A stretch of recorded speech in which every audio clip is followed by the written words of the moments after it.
Pride and Prejudice by Jane Austen. Chapter 7. Mr. Bennet's property consisted almost entirely in an estate of $2,000 a year, which, unfortunately for his daughters, was entailed, in default of heirs male, on a distant relation, and their mother's fortune, though ample for her situation in life, could but ill supply the deficiency of his. Her father had been an attorney in Meryton, and had left her £4,000. She had a sister married to a Mr. Phillips, who had been a clerk to their father and succeeded him in the business, and a brother settled in London in a respectable line of trade. The village of Longbourn was only 1 mile from Meryton, a most convenient distance for the young ladies, who were usually tempted thither 3 or 4 times a week to pay their duty to their aunt and to a milliner's shop just over the way. The 2 youngest of the family, Catherine and Lydia, were particularly frequent in these attentions. Their minds were more vacant than their sisters', and when nothing better offered, a walk to Meryton was necessary to amuse their morning hours and furnish conversation for the evening, and however bare of news the country in general might be, they always contrived to learn some from their aunt. At present, indeed, they were well supplied both with news and happiness by the recent arrival of a militia regiment in the neighborhood. It was to remain the whole winter, and Meryton was the headquarters. Their visits to Mrs. Phillips were now productive of the most interesting intelligence. Every day added something to their knowledge of the officers' names and connections. Their lodgings were not long a secret, and at length they began to know the officers themselves. Mr. Phillips visited them all, and this opened to his nieces a source of felicity unknown before. They could talk of nothing but officers, and Mr. Bingley's large fortune, the mention of which gave animation to their mother, was worthless in their eyes when opposed to the regimentals of an ensign. After listening one morning to their effusions on this subject, Mr. Bennet coolly observed, "From all that I can collect by your manner of talking, you must be 2 of the silliest girls in the country. I have suspected it some time, but I am now convinced." Catherine was disconcerted and made no answer, but Lydia, with perfect indifference, continued to express her admiration of Captain Carter and her hope of seeing him in the course of the day, as he was going the next morning to London. "I am astonished, my dear," said Mrs. Bennet, "that you should be so ready to think your own children silly. If I wish to think slightingly of anybody's children, it should not be of my own, however. If my children are silly, I must hope to be always sensible of it. Yes, but as it happens, they are all of them very clever. This is the only point, I flatter myself, on which we do not agree. I had hoped that our sentiments coincided in every particular, but I must so far differ from you as to think our 2 youngest daughters uncommonly foolish. My dear Mr. Bennet, you must not expect such girls to have the sense of their father and mother. When they get to our age, I dare say they will not think about officers any more than we do.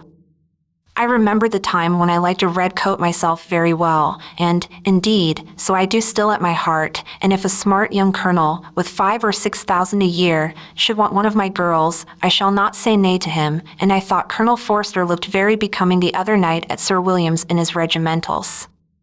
"Mamma," cried Lydia, "my aunt says that Colonel Forster and Captain Carter do not go so often to Miss Watson's as they did when they first came. She sees them now very often standing in Clark's library." Mrs. Bennet was prevented replying by the entrance of the footman with a note for Miss Bennet. It came from Netherfield, and the servant waited for an answer. Mrs. Bennet's eyes sparkled with pleasure, and she was eagerly calling out, while her daughter read, "Well, Jane, who is it from? What is it about? What does he say? Well, Jane, make haste and tell us, make haste, my love."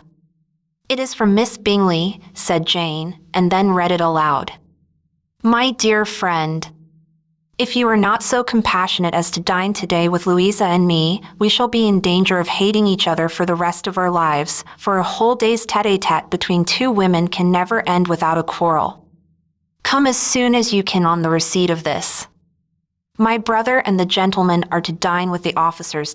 Yours ever, Caroline Bingley." "With the officers," cried Lydia. "I wonder my aunt did not tell us of that." "Dining out," said Mrs. Bennet. "That is very unlucky." "Can I have the carriage?" said Jane. "No, my dear, you had better go on horseback, because it seems likely to rain, and then you must stay all night." "That would be a good scheme," said Elizabeth, "if you were sure that they would not offer to send her home." "Oh! But the gentlemen will have Mr. Bingley's chaise to go to Meryton, and the Hursts have no horses to theirs." "I had much rather go in the coach." "But, my dear, your father cannot spare the horses, I am sure." "They are wanted in the farm, Mr. Bennet, are not they?"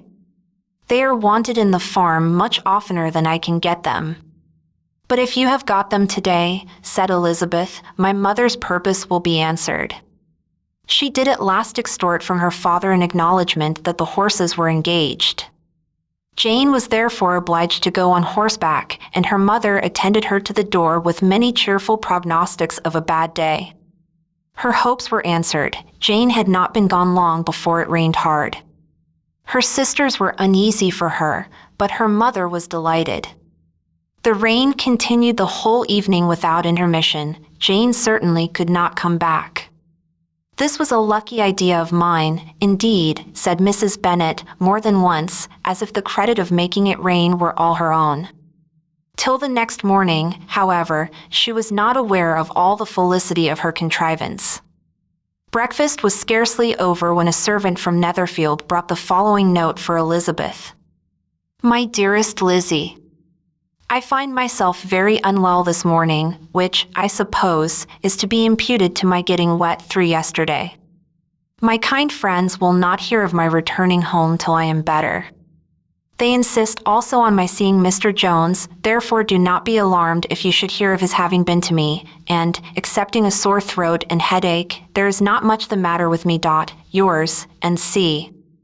"Well, my dear," said Mr. Bennet, when Elizabeth had read the note aloud, "if your daughter should have a dangerous fit of illness, if she should die, it would be a comfort to know that it was all in pursuit of Mr. Bingley, and under your orders." "Oh! I am not at all afraid of her dying. People do not die of little trifling colds. She will be taken good care of. As long as she stays there, it is all very well. I would go and see her if I could have the carriage." Elizabeth, feeling really anxious, was determined to go to her, though the carriage was not to be had, and as she was no horsewoman, walking was her only alternative. She declared her resolution. "How can you be so silly," cried her mother, "as to think of such a thing, in all this dirt? You will not be fit to be seen when you get there. I shall be very fit to see Jane, which is all I want." "Is this a hint to me, Lizzie," said her father, "to send for the horses?" "No, indeed. I do not wish to avoid the walk. The distance is nothing when one has a motive, only 3 miles. I shall be back by dinner."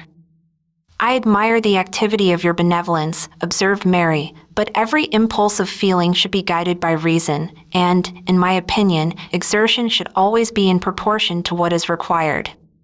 "We will go as far as Meryton with you," said Catherine and Lydia. Elizabeth accepted their company, and the 3 young ladies set off together. "If we make haste," said Lydia, as they walked along, "perhaps we may see something of Captain Carter before he goes."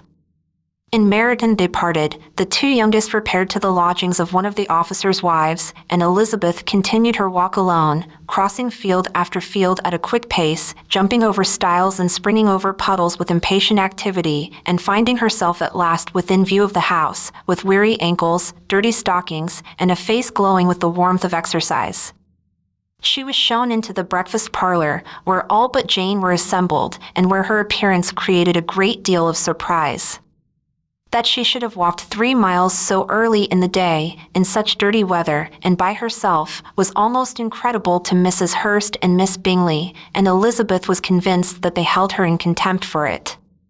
She was received, however, very politely by them, and in their brother's manners there was something better than politeness, there was good humor and kindness. Mr. Darcy said very little, and Mr. Hurst nothing at all. The former was divided between admiration of the brilliancy which exercise had given to her complexion and doubt as to the occasions justifying her coming so far alone. The latter was thinking only of his breakfast. Her inquiries after her sister were not very favorably answered. Miss Bennet had slept ill, and though up, was very feverish and not well enough to leave her room. Elizabeth was glad to be taken to her immediately, and Jane, who had only been withheld by the fear of giving alarm or inconvenience from expressing in her note how much she longed for such a visit, was delighted at her entrance. She was not equal, however, to much conversation, and when Miss Bingley left them together, could attempt little beside expressions of gratitude for the extraordinary kindness she was treated with. Elizabeth silently attended her. When breakfast was over, they were joined by the sisters, and Elizabeth began to like them herself when she saw how much affection and solicitude they showed for Jane.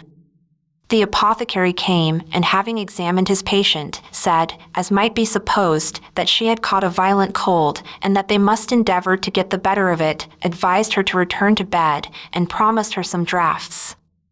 The advice was followed readily, for the feverish symptoms increased, and her head ached acutely. Elizabeth did not quit her room for a moment, nor were the other ladies often absent. The gentlemen being out, they had in fact nothing to do elsewhere. When the clock struck 3, Elizabeth felt that she must go, and very unwillingly said so. Miss Bingley offered her the carriage, and she only wanted a little pressing to accept it, when Jane testified such concern in parting with her that Miss Bingley was obliged to convert the offer of the chaise to an invitation to remain at Netherfield for the present. Elizabeth most thankfully consented, and a servant was dispatched to Longbourn to acquaint the family with her stay, and bring back a supply of clothes.